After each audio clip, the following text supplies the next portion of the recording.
প্রিয় শিক্ষার্থী, বাংলা ব্যাকরণবিধি চ্যানেলে তোমাদেরকে আরও একবার স্বাগত।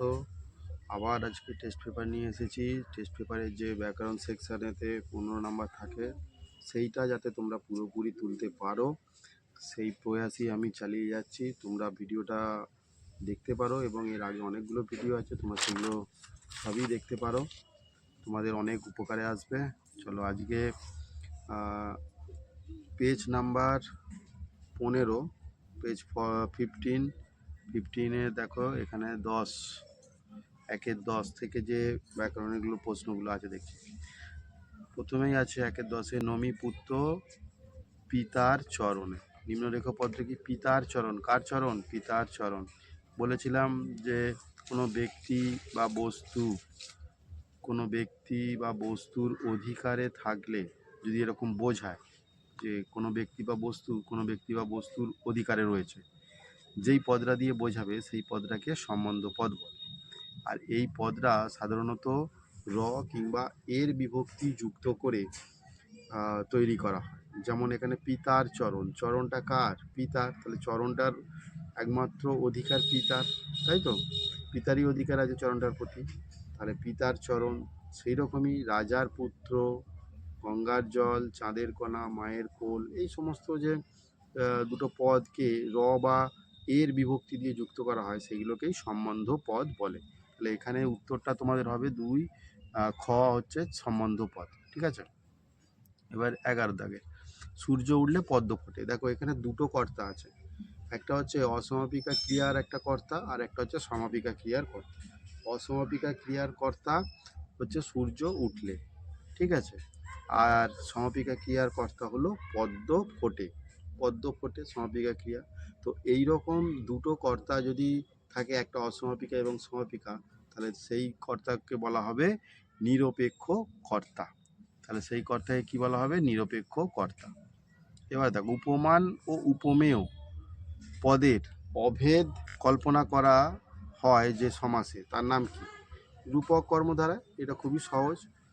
যেমন জীবনরূপ মাঝি, জীবন মাঝি, তারপরে জীবন তরী, এইরকম আছে। তারপরে আরও অনেক আছে রূপক কর্মধারের সমাসের। তো রূপক কর্মধারা একটা অভেদ কল্পনা করা হয়। এর আগের যে প্রশ্ন একটা ছিল সেটা হচ্ছে কাল ভৈরবের বেশে। তাহলে কাল ভৈরবের বেশে কে এলো? সুন্দর এলো। তাহলে কাল ভৈরব হচ্ছে একটা অভেদ কল্পনা করা হচ্ছে, এই জন্য এটা রূপক কর্মধারায় সমাস হবে। চিরসুখী পদটা হলো করণ তৎপুরুষ, কর্ম তৎপুরুষ, ব্যাপ্তি তৎপুরুষ, সম্বন্ধ তৎপুরুষ। দেখো কোনো একটা সময়ের যদি উল্লেখ করা থাকে, একটা নির্দিষ্ট সময় থেকে আরেকটা নির্দিষ্ট সময়, বা একদম অনির্দিষ্ট সময়ের একটা উল্লেখ করা থাকবে, সেই রকম ধরনের যদি কোনো পদ থাকে, তাহলে সেইগুলো হচ্ছে একটা ব্যাপ্তি হয়। মানে চিরকাল ব্যাপিয়া সে সুন্দর, চির সুন্দর। তার মানে কি? একটা সময়ের একটা অংশ এখানে তুলে ধরা হচ্ছে। দেখো সেই রকমই চিরসুখী, তাহলে চিরকাল ব্যাপিয়া সুখী, চিরসুখী, তাহলে এটা ব্যাপ্তি তৎপুরুষ। তোরা সব জয়ধ্বনি কর, এটা কি জাতীয় বাক্য? নির্দেশক, অনুজ্ঞাসূচক, আবেগসূচক বা প্রার্থনাসূচক? এইটা হচ্ছে অনুজ্ঞাসূচক বাক্য। এটা হচ্ছে অনুজ্ঞাসূচক বাক্য। আজকের সকালটা বেশ কাটলো। গঠনগত দিক থেকে বাক্যটি হলো খুবই সহজ সরল, সরল বাক্য। বৃষ্টি পড়ছে, এটি কোন বাচ্যের দৃষ্টান্ত? তোমরা এখানে অনেক কিন্তু ভুল করে ফেলবে। কি ভুল করবে? এই যে কর্মকর্তৃবাচ্য, দেখো দিয়ে আমি এটা কেটে দিয়েছি, কর্মকর্তৃবাচ্য হবে না। কারণ বৃষ্টি পড়ছে, ঘন্টা বাজছে, শাঁখ বাজছে, তোমরা যদি এইগুলো একই ক্যাটাগরির মধ্যে ফেলে দাও, তাহলে বৃষ্টিটা কিন্তু ওদের মধ্যে থেকে আলাদা। কাদের মধ্যে থেকে? না, ঘন্টা বা শাঁখ বাজছে এদের মধ্যে থেকে আবার বৃষ্টিটা আলাদা। কেন আলাদা? না, বৃষ্টিকে কেউ ফেলায় না, বৃষ্টি অটোমেটিক্যালি নিজেই পড়ে, অর্থাৎ বৃষ্টি নিজে পড়ার কাজটা করে। সেই জন্য এটা কর্মকর্তৃবাচ্য হবে না। কি পড়ছে? না, বৃষ্টি পড়ছে। তোমরা যদি এরকম করে ফেলো যে কর্মবাচ্য বা কর্মকর্তৃবাচ্য, তাহলে কিন্তু হবে না। বৃষ্টি যখন নিজে কাজটা করছে বা পড়ার কাজটা করছে, তখন সেটা কর্তৃবাচ্য হবে। ঠিক আছে, কর্তৃবাচ্য। তাকে টিকিট কিনতে হয়নি, বাক্যটির কর্তৃবাচ্যের রূপ। তাকে টিকিট কিনতে হয়নি, এখানে কর্তা সরাসরি কাজ করবে, তাহলে তিনি টিকিট কেনেননি, সেটাকেই ঘুরিয়ে বলা হয় তাকে টিকিট কিনতে হয়নি। তিনি টিকিট কেনেননি, এটা হচ্ছে কর্তৃবাচ্য। বুঝতে পেরেছো? তাহলে এই হলো 17 দাগ পর্যন্ত তোমাদের এখানে প্রশ্নগুলো। এবার দেখো 2 দাগের কিছু প্রশ্ন আছে, 8টা না কটা দেখছি এখানে। 2 দাগের সমাস বলতে কি বোঝো? দেখো সমাস বলতে নির্দিষ্ট করে যেটা বলা হয়, সমাস বলতে এখানে বোঝানো হয় দুটো পদের মিলনকে বলা হয় সমাস, এবং যেটা সংক্ষিপ্তকরণ করে, দুটি পদকে সংক্ষিপ্তকরণ, দুটি পদের মিলনের ফলে যে সংক্ষিপ্ত রূপ প্রকাশ পায় সেইটাকেই বলা হয় সমাস, অর্থাৎ দুটি পদের মিলন হয়। সন্ধি আর সমাসের একটা পার্থক্য তোমাদের আসতেই পারে। সন্ধিতে হচ্ছে কি হয় না, বর্ণের সাথে বর্ণের মিলন হয়, আর সমাসে কি হয়, পদের সঙ্গে পদের মিলন হয়, পূর্বপদ পরপদ, ঠিক আছে। কিন্তু দুটোরই কাজ হলো সংক্ষিপ্ত করা। 2 এবারে দেখো 4-2, রত্নাকর শব্দটির ব্যাসবাক্য সহ সমাসের নাম লেখো। রত্নাকর ব্যাসবাক্য হচ্ছে রত্নের আকর। রত্নের আকর, রত্ন মানে হচ্ছে মূল্যবান পাথর, এবারে আকর, আকর মানে হচ্ছে খনি। তাহলে রত্নের আকর মানে হচ্ছে রত্নের খনি। খনিটা কার বা কিসের? না রত্নের। তাহলে এইটা হবে সম্বন্ধ তৎপুরুষ সমাস, সম্বন্ধ তৎপুরুষ সমাস। এবার দেখো বাংলায় কি দেখে কারক নির্ণয় করা হয়? খুবই সহজ, বাংলা হচ্ছে বিভক্তি দেখে কারক নির্ণয় করা হয়, ঠিক আছে। বাংলায় বিভক্তি দেখে কারক নির্ণয় করা হয়। মুখ্য কর্মের একটি উদাহরণ দাও। দেখো কর্ম হচ্ছে দুটো, একটা হচ্ছে মুখ্য কর্ম আর একটা হচ্ছে গৌণ কর্ম। মুখ্য কর্ম যেটা হয় সেটা হচ্ছে অপ্রাণীবাচক, মানে জড় বস্তু। মুখ্য কর্ম হচ্ছে জড় বস্তু, আর গৌণ কর্ম হচ্ছে প্রাণীবাচক, মানে তার জীবন থাকবে সেই রকম। যেমন ধরো বাবা আমাকে একটি কলম দিলেন, বাবা আমাকে একটি কলম দিলেন, বাবা আমাকে কি দিলেন? না কলম দিলেন। এই কলমটার মধ্যে কি জীব আছে? জীব নেই, এটা তাহলে জড় বস্তু, তাহলে এইটাকেই বলা হচ্ছে মুখ্য কর্ম।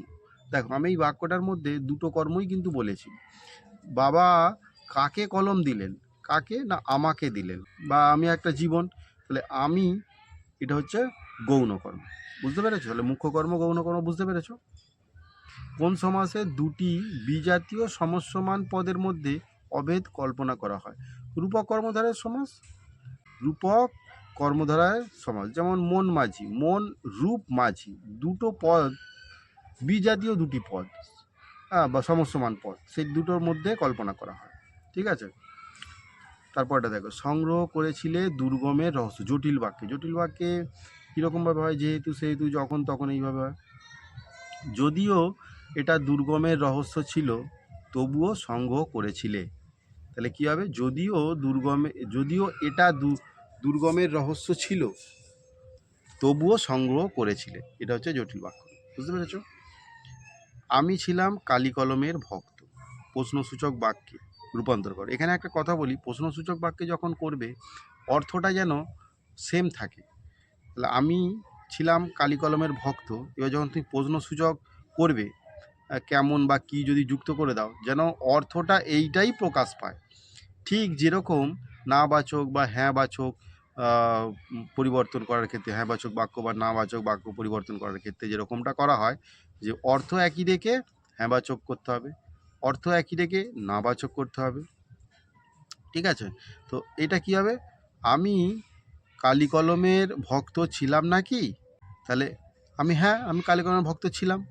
তাহলে আমি কালি কলমের তাহলে তুমি এইভাবেও করতে পারো, আমি কি কালি কলমের ভক্ত ছিলাম না?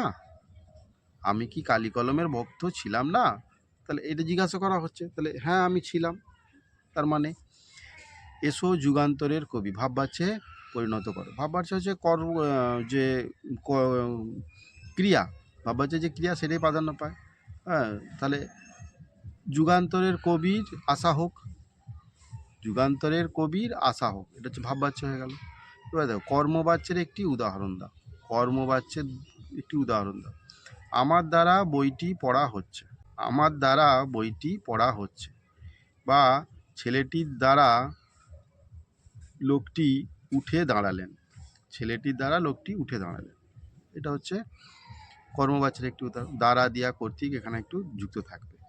এবার দেখো লাস্ট 10, যোগ্যতাহীন বাক্যের একটি উদাহরণ। যোগ্যতাহীন বাক্য, দেখো বাক্য নির্মাণের 3টি শর্ত, একটা হচ্ছে যোগ্যতা, আসক্তি, আকাঙ্ক্ষা। এই তিনটি শর্তই বাক্যের মধ্যে বিদ্যমান থাকবে, তবেই কিন্তু একটা বাক্য সম্পূর্ণ বাক্য হয়ে উঠবে। যদি যোগ্যতায় হারিয়ে ফেলে, তার মানে আমি যদি বলি বাক্যটা ক্রিয়া কর্ম সবই ঠিক রাখলাম, কিন্তু আমি কিছু পরিবর্তন করে দেবো। যেমন যদি বলি আমি সূর্য পশ্চিম দিকে উঠে, সূর্য পশ্চিম দিকে উঠে, কথাটা কি ঠিক?